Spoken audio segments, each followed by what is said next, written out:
Why does it feel like no matter how many times you talk about it, nothing actually changes? You've had the conversation, you've explained how it hurt, they've explained what they meant, and you've gone over it from every possible angle, and still you end up right back in the same place. Same tension, same shutdown, same argument. And at some point, the questions start to creep in like, man, is this just who we are now? Are we ever going to get past this? Or is this just as good as it's ever going to get? And here's the part that most people never see coming. It's not that you're not trying hard enough. It's that you're trying to fix the relationship at a level at which it happened instead of what's driving it. And if you don't catch what I just said, you're going to keep repeating the same patterns, just with different words. Welcome to Love Shack Live, the podcast for those of you standing at a relationship's crossroads. If you're navigating daily conflict, feeling that emotional gap grow, and still want to rebuild something that feels genuine and lasting, you're in the right place. I'm Stacey Bartley, a relationship skills mentor, and I'm here with my co-host and lover Tom and our daughter Brooke, and together we help you move beyond surface level conversations and into the skills and understanding that actually change the way we show up in our relationships. So here's the question we're exploring today. What if the behavior you keep reacting to isn't the real problem, and it's what's underneath it that's the place for real change to actually happen? We're going to walk you through exactly how this shows up in real relationships, shutdown, chasing, even betrayal, and why it is that understanding what's driving the behavior is going to make all the difference. Now, I want to be clear here. It doesn't excuse the behavior. The behavior still has real impact. However, if we finally understand what is driving it, it allows us to change it. So if you've ever thought, why does this keep happening to me and us, or why can't we get the heck out of here? Well, this episode is going to answer those questions for you in a way that most people miss.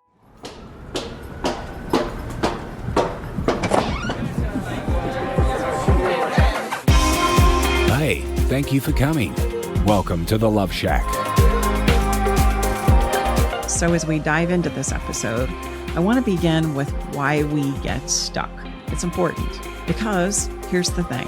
When something painful happens, just think about this for a minute.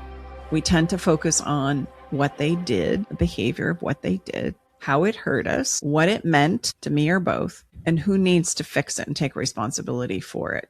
And then that's going to make it all better. Problem solved. And that does, to be fair, that makes very good sense. It does. It does. But here's where we get stuck. We keep talking about what happened, but we never look at what emotionally motivated us to actually behave the way in which we did. And so this is where we need to understand emotional drivers and their importance. Our human behavior is directly dictated by the emotions that we feel. If you think about the word emotion, it has the word motion in it. So my emotion drives my behavior. So if I ever want to change behavior, I have to actually understand and work with emotion behind it. And we spend countless hours talking about the thing that happened, but we spend zero time talking about the emotional undertow that's driving the whole thing. And so you can see that talking about the problem over and over and over again is where we tend to go because it logically makes sense, but we're totally disregarding the engine that's pushing the behavior in the first place. And so we can talk about the behavior until the cows come home. And that is the most maddening thing that we get stuck in. And not only that, as we go round and round and round, that conversation becomes more and more emotionally charged. And so what drives that conversation again, and to actually escalate it, that creates more frustration and more resentment over time, is our inability to change the behavior and understand what's really going on. So guess what we do then? We talk about it some more. We hash it one more time. We're stuck. We for real are stuck in this pattern.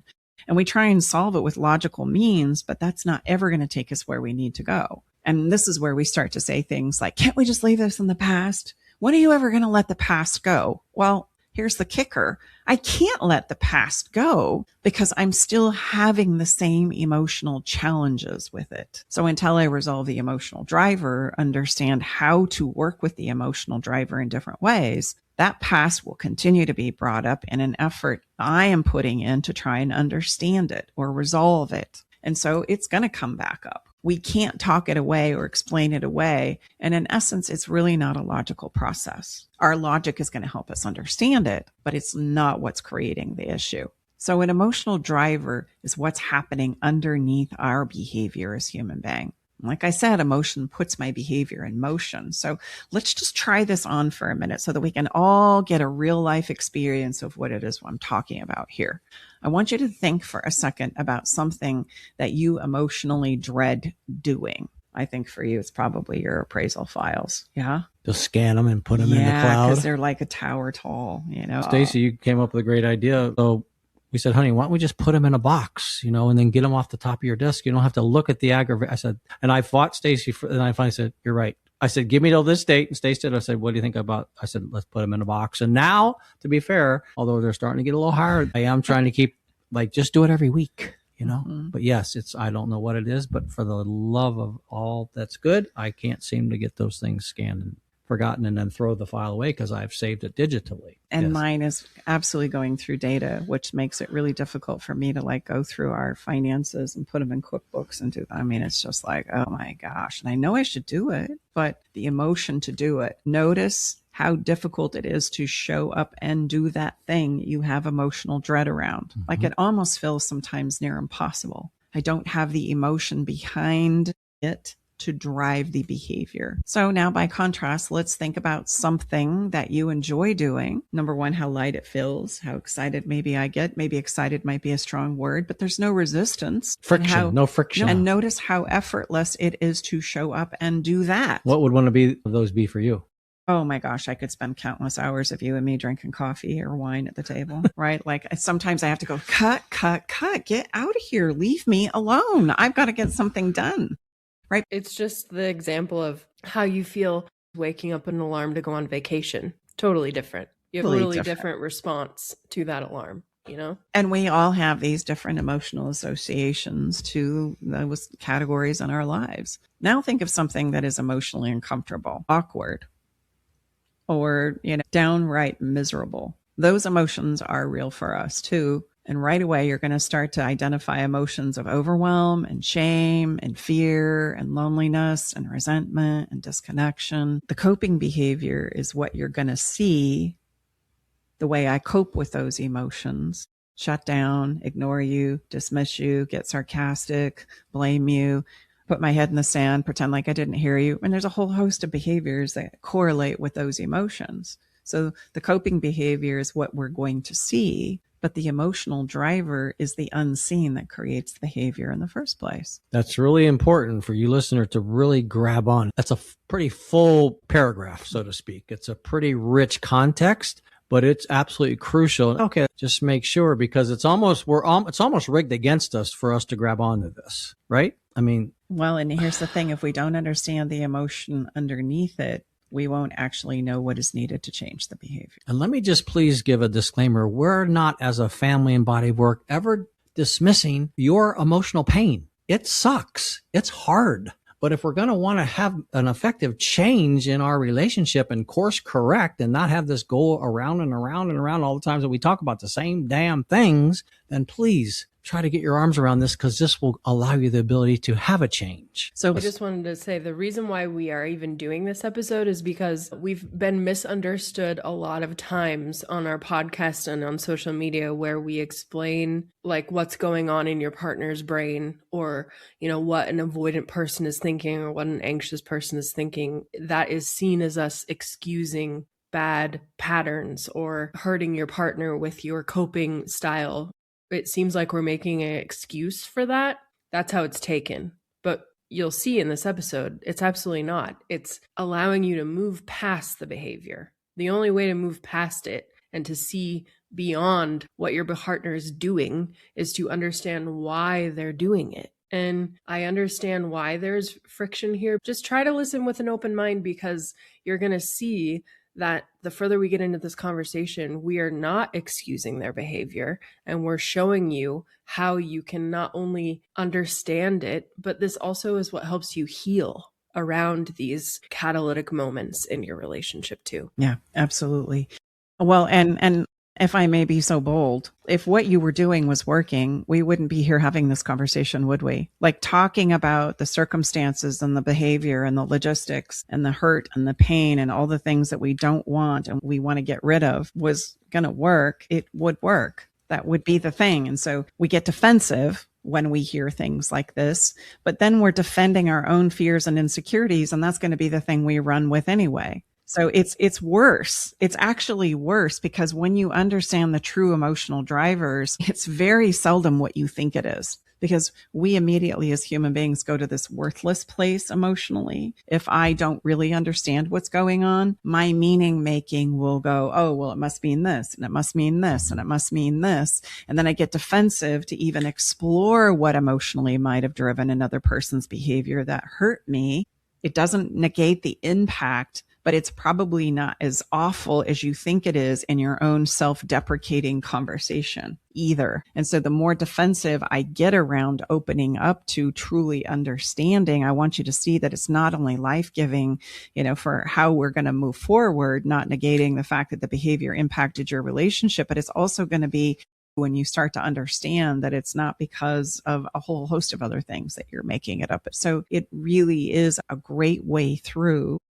And most of us don't know to go here. So that's why this is such an important principle. I'm going to give you some real life scenarios so that we can take this and we can plug it into real life. And as we walk through these, I want you to notice something. I want you to notice the moment we start talking about what drove the behavior and not the emotional undertow in it. I want you to pay attention to those two things, the behavior and then the emotional undertow that created it. Again, we're not excusing the behavior. It has impact, absolutely has very real impact. We are simply shining a light on what motivates the behavior so that we can understand what's driving it, not excuse the impact that it has in our lives. And after all, like I already said, if punishing the behavior was going to be a working strategy, it would already be working by now. So we've got to come at this from a completely different perspective. Let's talk about number one. Number one is the good old-fashioned shutdown. One partner goes quiet,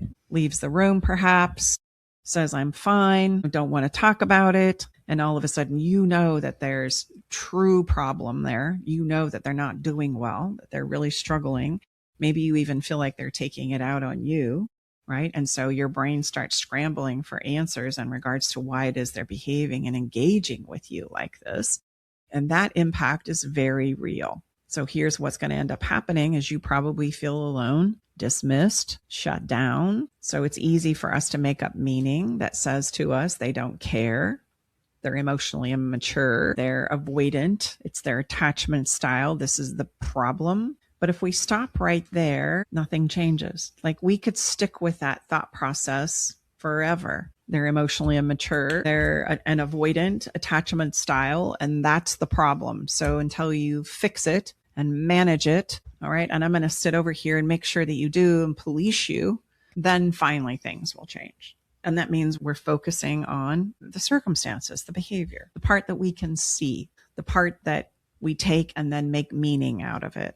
But what might be happening underneath that emotionally for them? Emotional overwhelm, shame, embarrassment, guilt, fear of conflict or saying something because they don't want to say the wrong thing, fear of feeling criticized. That doesn't make the shutdown have any less impact, but it does help us start understanding what might be driving that behavior. And when we understand it, we can ease the emotion, which in turn allows us to make different choices using valuable skills. Like, I'm overwhelmed. I need a few minutes. I'll come back in 30 minutes to explore this with you further. If I had the awareness to know what it is I needed to look at and understand inside of myself, which is in the emotional places that are driving my behavior, I'd be able to share that with you. And it would make all the difference in the world. And you would then know that it didn't have anything to do with last night's moment where I didn't choose to have sex with you, or 3 months ago when I bounced a check or overdrew the credit card. I mean, I start scrambling and I'll go pull a whole bunch of things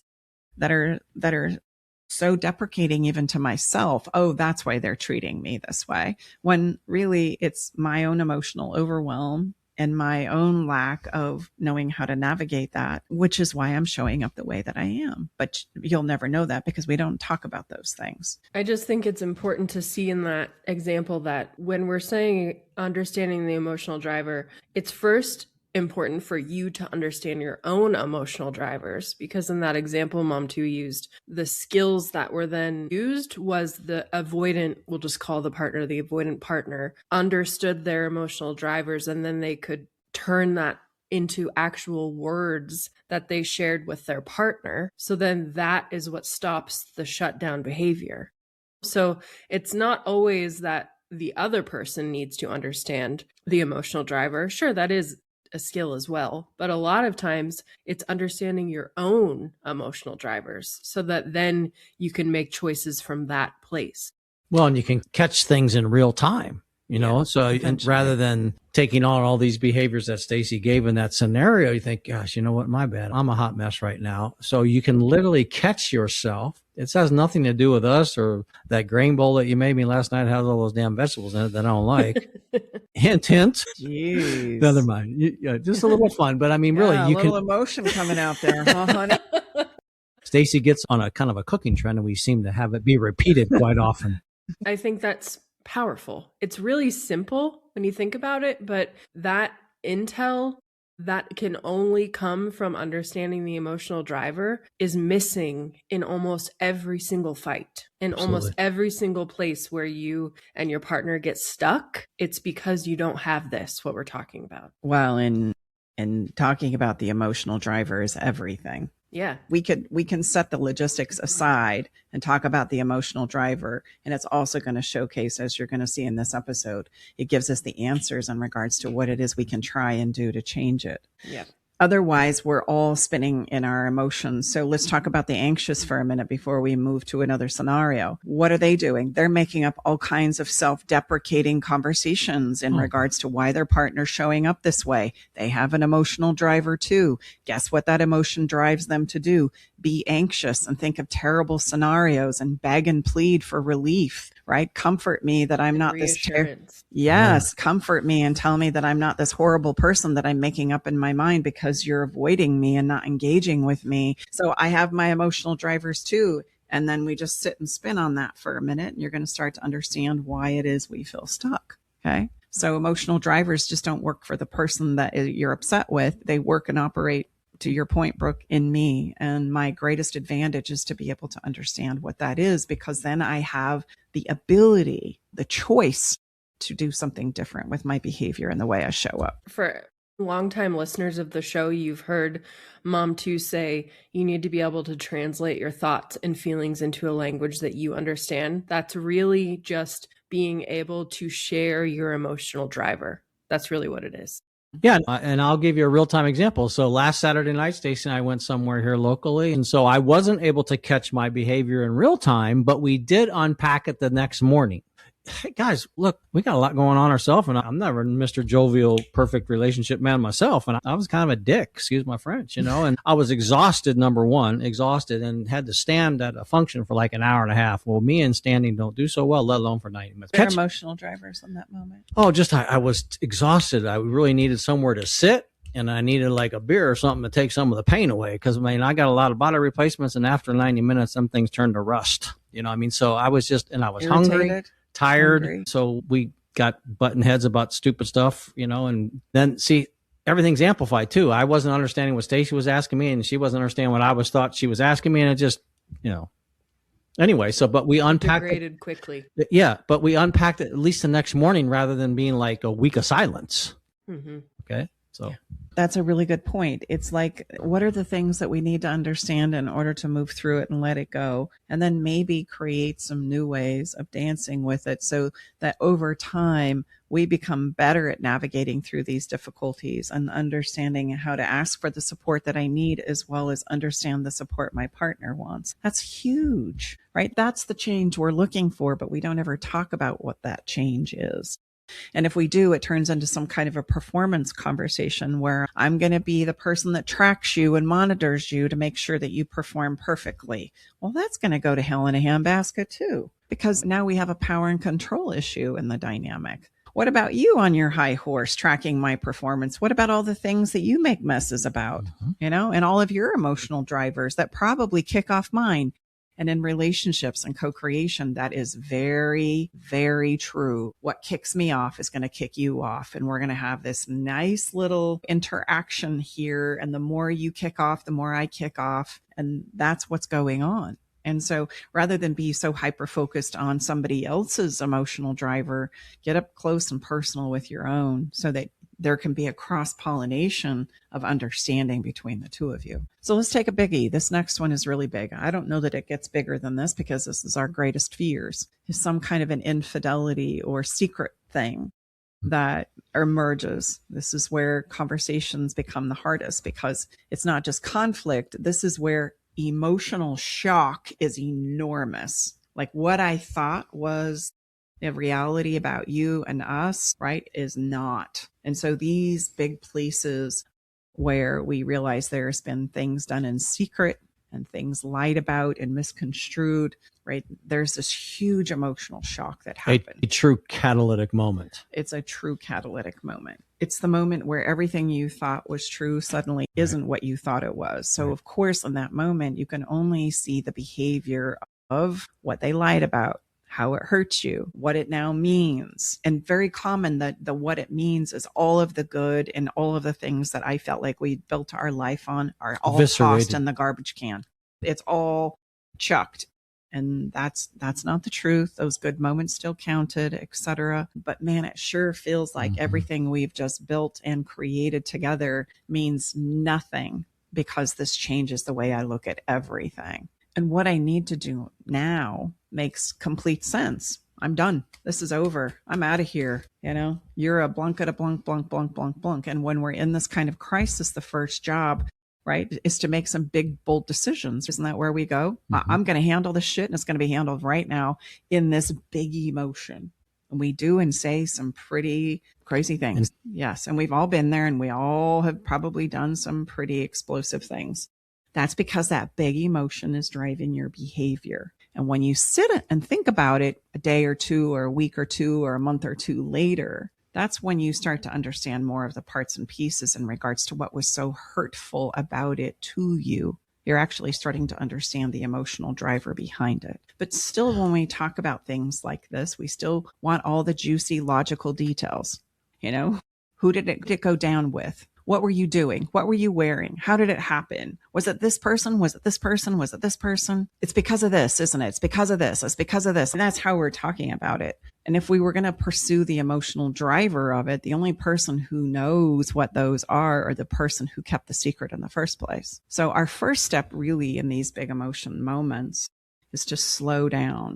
I always have this metaphor of like putting myself underneath the fire blanket and hope that the fire will pass first, and then we can come back up and deal with the aftermath, you know, the smoke, the ashes, assess the damage and what it is we're going to do from here. But if I'm going to try and make those big, bold decisions in the heat of a flame, I'm going to burn the whole fucking thing up. Yep. So my best next step is to slow down and find a place that you can find your emotional footing first, understand your emotional drivers. And then once the initial emotional shock settles a little bit, you can then begin to understand what emotionally motivated. And this is where people get very uncomfortable because the moment we ask what was emotionally happening underneath this, it can sound like we're excusing it, and we're not. If we're not beating up on the behavior and we're asking what emotionally drove it, we're actually trying to get to the heart of the matter, because that's really what we need in order to move through it. It's not about blaming you. It's about making the betrayal something we understand and can work through. I think the reason why so many people struggle here is society has taught us that cheaters or people who lie or people who cause betrayal don't deserve that understanding. Mm-hmm. So even us suggesting that we go there, like it just feels wrong to the listener, that we are honoring them with something that they do not deserve. So how do you get past that feeling to make this even a possibility, you know? Yeah, well, we have to ask ourselves, is that really true? I mean, okay, so who among us hasn't lied? Yeah. Let's just start yet there. I can hear the listener say, yes, Stacey and Brooke and Tom, but I haven't lied like that. Exactly. Mm-hmm. So that puts them in a category that Brooke just described. They're not worthy of what you're suggesting I do. Mm-hmm. I agree. You're feeling superior then because you haven't lied like that, and somehow that exonerates all the lies that I've told and gives them a space and a hall pass to do what they're doing, which is not the case at all. What it does is it starts to normalize we're all human. We make messes, and we make messes for reasons. If you truly want to understand somebody's behavior, it will always make sense when you understand the emotional driver. It doesn't mean you're going to agree with it. It doesn't mean all of a sudden you're going to give them a hall pass. It just is going to make a lot more sense to you, again, so that you don't start tumbling in your own self-deprecating thoughts about why they did it. You're going to know why they did it, which is everything. No, I just would add one important thing for all of you, all of us listening, is you can choose to do whatever you want to do, however you want to proceed. We're just helping you understand and get some closure, which typically, because again, if you're having that same conversation that seems to go around and around, and a lot of people reach out to us when this is happening, you don't get closure. So look, we never suggest what people should do. We're going to help you come to your own best next steps, but it will allow you to have some type of closure and move forward in a way that's much different than this round and around and around we go. Well, it'll give you choices.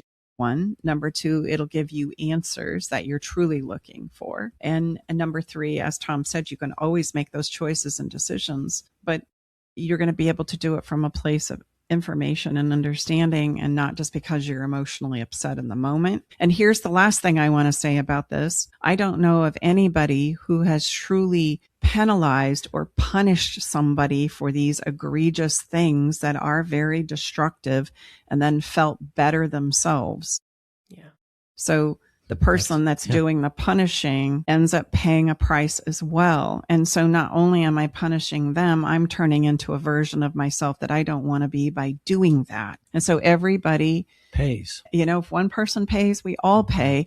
And I understand why we are hurt and we're upset, but we've got to improve the ways in which we move through these things. And you still have all your options on the table. You still have all, the things to work through and understand yourself. But punishing them is not going to fix this. It's actually going to penalize us both. And I think sometimes we just don't understand that. I think one last thing I want to say about this is I also think that by uncovering the emotional drivers specifically in this situation, as the person who was cheated on, I would almost guarantee that that's going to require you to listen to some things that you don't want to hear. In these situations, when a couple who is trying to recover from infidelity, I feel like the expectation of the person who is cheated on when they go into a therapy session, it's that they will have to do no work, and that the partner who did cheat is going to have to do everything. They're going to have to be constantly repenting. They're going to have to explain everything in detail to the partner that they cheated on. And that's basically going to be the dynamic. Our work is different. It requires both people coming to the table and taking responsibility, but that's extremely taboo because that's not how society deals with affairs. Just because of how deeply these principles of society are ingrained into all of us about how we're supposed to throw stones at people who make mistakes. We're trying to let you know that that's not a good way to deal with these things because it doesn't allow for behavior change. Well, just think about this. We're talking about emotional drivers, and I'm going to punish you for hurting me because what you've done had great impact on me. And so the answer is going to be to punish you. And now what are my emotional drivers? How do I feel about myself and what I've done and what I've said? Now that's going to affect my own behavior. And that's how we turn into the proverbial monsters of ourselves. So I don't commonly think about that. If we slow it all down for a minute and get out of our logical brains about what's okay and what isn't okay, and think about what it is we're doing and how we're going to engage and actually attempt to understand and go in a different direction, a better direction for all, where we can all learn from this and we can all prove where down the road we're better people and a better couple for it. I'll sign up for that every day. Or I can stay here instead of being in the classroom and learning from this very difficult, heartbreaking situation that has had genuine impact on our relationship. I can stay here in the courtroom of my own mind, demonize you, mistreat you, and create emotional monsters inside of myself now that I'm trying to defend. And that affects my own behavior. And so we need to really slow down and think about that. Understanding it is a gift that I give to all of us, right? It doesn't mean it's going to make the choices in regards to where we go. And it certainly doesn't say, okay, no problem, you get a hall pass here, because believe me, they are very aware of the impact as well. They're feeling it emotionally. It makes me think about what we often say. Remember, children are resilient. The fact that you and your special someone or your husband and wife or whomever are breaking up is not necessarily the hardest thing on children. You know what it is? It's the parent's behavior is what's the hardest on children. And Brooke can speak to that because she watched her mom and I think we did a pretty good job with what the tools that we had at the time. And it was still hard on Brooke and her brother, and they were young adults. So, I mean, don't discount that with great love and respect. Please, if you can't do it yourself, then I can promise you your children are watching your behavior. They're not listening to your words. Well, and let's just play that out. So now we all have these emotional drivers, and guess who gets stuck in the middle? The kids. The kids. And so we're using the kid as a pawn to now further hurt you, as I feel more and more ashamed and more insecure and full of doubt. And now I'm really afraid that you're going to do the same thing to me that I just did to you. And we get into this place where I'm behaving in a way that is not at all like the person that I want to be, but I feel like I have to because of this. Yep. And so, if you can slow that down and really work your mind through that, it's going to make a lot of sense in regards to why it is we track the emotional driver, because that is what will give us the answers and the change that we're looking for, not demonizing and penalizing each other. So questions in this particular place of secrecy is what was happening inside of you when you were engaged in this. What were you struggling with? What did you not know how to say to me? And why didn't you feel like you could come to me with this? Why didn't you open up when you had the opportunities to? That's going to tell you so much more than all of the logistical details of the situation. It's going to tell me what the emotional drivers are. And these answers point us to what it is we need to look at, because what's probably driving it is disconnection, resentment, unmet needs, internal conflict, not knowing how to talk about what wasn't working, and understanding that it's not taking responsibility for what your partner chose to do. It's not your fault, but it's about understanding what their emotional drivers are, which are very valid. We all can feel like we get into these heated parts and places of unmet needs and internal dialogue and conflict and resentment, not knowing how to talk about it. So we give up, and then we start to cope in other ways. And we're all coping in certain ways as well. So it's important that if we understand the conditions of our emotional drivers, it can help give us some really much needed answers regarding what needs to change, what would need to be rebuilt, and whether this relationship can move forward in a healthy way. And again, the goal is not to excuse it. The goal is to understand it well enough to move forward in a way that actually makes a difference instead of perpetuate cycles of conflict. That's really important. Okay, let's move on to 3. One person keeps pushing, texting, demanding reassurance, and escalating the conflict. And the impact is the other person feels overwhelmed, pressured. They feel like they can't get an exhale, so they just shut down, ignore you, pull out, dismiss you.